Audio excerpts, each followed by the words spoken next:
In today's lecture, we are going to discuss about IC fabrication. In the previous lecture, we discussed about IC fabrication first step, which is production of wafer. Today, we are going to start the step 2, which is masking or photolithography. So, in masking or photolithography, we have the technique called lithography, which is imaging, transferring imaging. So you have an image which needs to be transferred to a substance. So we have the silicon wafer produced from the first step. So this is silicon wafer, which we call as substrate. So on top of this silicon wafer, we will put a photoresist material. So this is photoresist material, which can be called as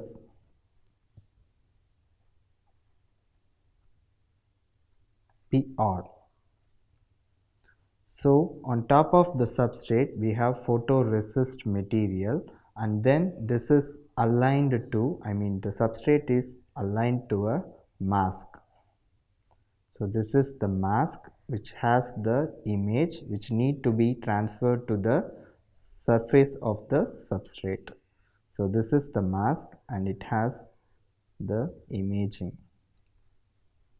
So this is the image on the mask which needs to be transferred. So now we pass UV light to this mask.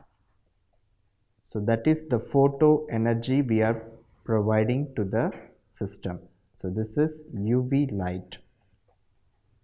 So I am passing UV light. Here the region where it is dark, it will not allow the UV light to pass through. As a result, these rays got struck at the surface of the mask, and the region where we have the transparent imaging, it will allow the UV rays to pass through. So the region exactly here, starting from here to here, get patterned. So the region where it is exposed to the UV light get patterned, which means this region get developed, which means there undergoes some chemical change. So in the photolithography, we have the substrate coated with photoresist material, which can be called as PR, and then you put a mask on top of that material. You align the substrate corresponding to the mask, and then you pass the UV light. On passing UV light, the region where these dark places are there, it will not allow the UV light to pass through, and the region where it is transparent, it will allow the UV light to pass through. So as a result, the region which is exposed to UV light got developed.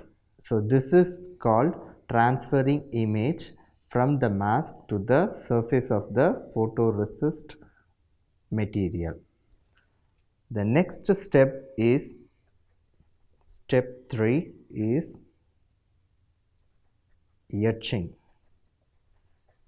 So etching is nothing but removing unwanted material on the surface of the substrate, which means after developing the photoresist material, we have to remove the part which is not exposed to the UV light. So you have the substrate here. So these are the substrates with developed photoresist materials. So this is the region we developed, and the remaining is unexposed to UV light.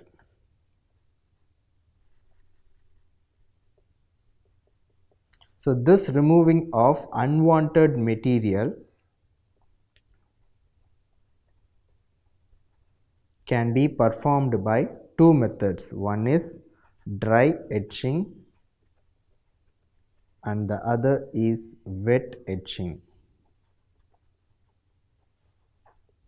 In dry etching, what we do is we use a neutral material, and this neutral material should be ionized and it should be struck to the surface of that unwanted material. So this is your organ which is ionized, and then when it strikes on the surface of the unwanted material, it takes away the unwanted material and it will go along with the organ, which is the dark one.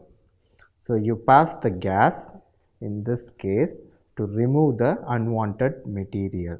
So once you hit this place, it gets a kind of like a pit. Likewise, wherever you want that unwanted material, you hit with this ions and it will take away the unwanted material. So this is an isotropic method because you are removing it in not in all places, and this is not uniform. When it is not uniform, it is called anisotropic method. And the next step, this can be performed only in the small cases, which means you need to transfer small pattern, then you need to follow this dry etching. On performing dry etching, it will damage the surface of that material. So this is kind of like a disadvantage of the material, because when we hit, sometimes it damages the surface of the material. So in dry etching, you pass gas and then it will remove the unwanted material ununiformly. As a result, this is called anisotropic method, and this can be done wherever you need to transfer small patterns, and then it damages the surface. On the other hand, we have wet etching. In wet etching, the etching process is done by etchant, which is a liquid. That's why it's called as wet etching. So in wet etching, you use liquids or called as solvents in order to remove the unwanted material, and this unwanted materials can dissolve in this etchant and it will be washed away. And then the liquids usually used here are sulfuric acid, because it will dissolve most of the non-wanted material. This can be uniformly done and hence it is isotropic in nature. So this is done uniformly, that's why it is isotropic, and this can be performed wherever you need to transfer large patterns, and this will not damage the surface. So etching can be performed by two methods. The first one is dry etching and the second one is wet etching. In dry etching you use gas and this is anisotropic, and in wet etching you use sulfuric acid as a solvent which will dissolve the unwanted material, and this is uniformly done and it is called isotropic method. Here we use small patterns in dry and then large patterns in the case of wet etching. The damage done to that material is minimal or zero in the case of wet, but it is more in the case of dry. The next step we use in IC fabrication is step 4, which is doping. Doping is nothing but it is adding impurities to the pure silicon crystalline. So the doping agents are usually group 3 elements or group 4 elements. Doping can be done by two methods. The first one is atomic diffusion method and the second method is ion implantation method. The first method is atomic diffusion method. So in this method we diffuse the dopant in the silicon wafer substrate. So you have the substrate here.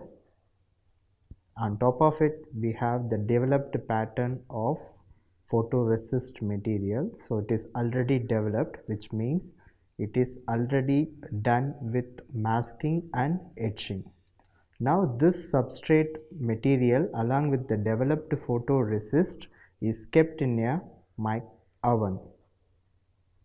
So this oven will have a temperature of 1500 to 2200 Fahrenheit. So at this temperature, this substrate gets heat and the material expands a little bit. As a result, what we do is we pass inert gases on top of this developed pattern. So you pass the inert gas and this gas will contain the impurities, which means it has the boron or any other impurities such as phosphorus or arsenic, whatever you want to make. So this will have boron, for example, and this boron diffuses into the layer of the substrate.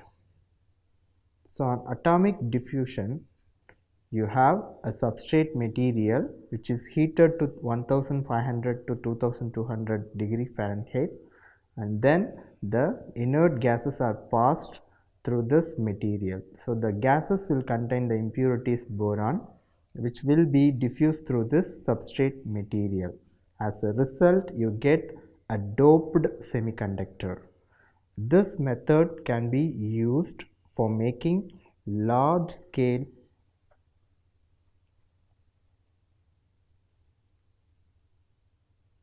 wafers. So if it is large in size, you can use atomic diffusion method. This method is not precise, so the doped impurities are randomly diffused through the substance. The second method is ion implantation method. In this method, we perform again doping, and in this case the difference is you have substrate and then the photoresist material which is already developed, and then you will not provide any heat here. Instead, you provide gas which is the dopant itself, which means you can provide phosphine in ionized form, or you can pass BCl3 in ionized form. If you want to dope boron, you need to pass BCl3, and if you want to dope phosphorus, you need to pass phosphine ionized. So these gases with high energy beam is passed through this substrate material.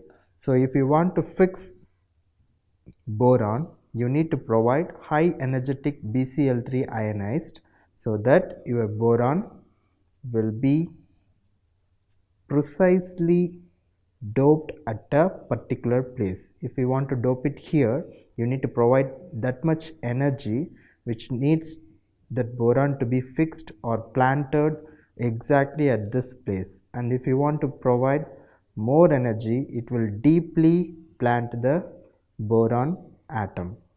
So in this method you plant boron by passing high energy waves. So the depth at which you want to plant,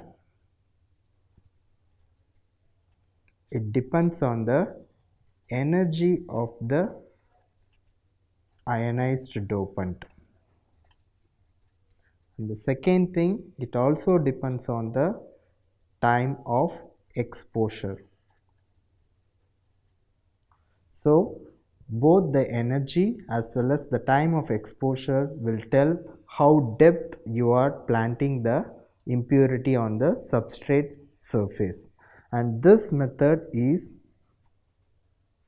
precise, which means if you want to plant exactly at a particular point on the surface of the substrate, you need to provide the energy which will take the boron atom exactly to this point.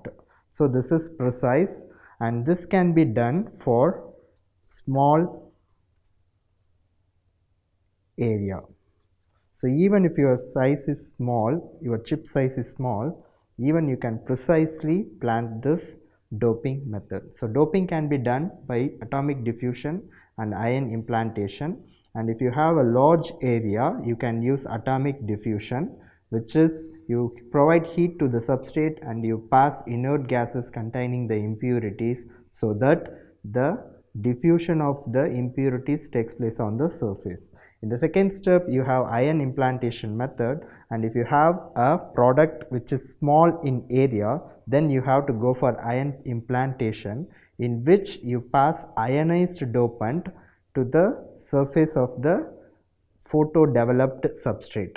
So this will precisely plant the boron atoms on the structure of the substrate, and the depth at which the boron can be fixed is determined by the energy of the ionized dopant and the time to what extent you are exposing this substrate to the dopant ions.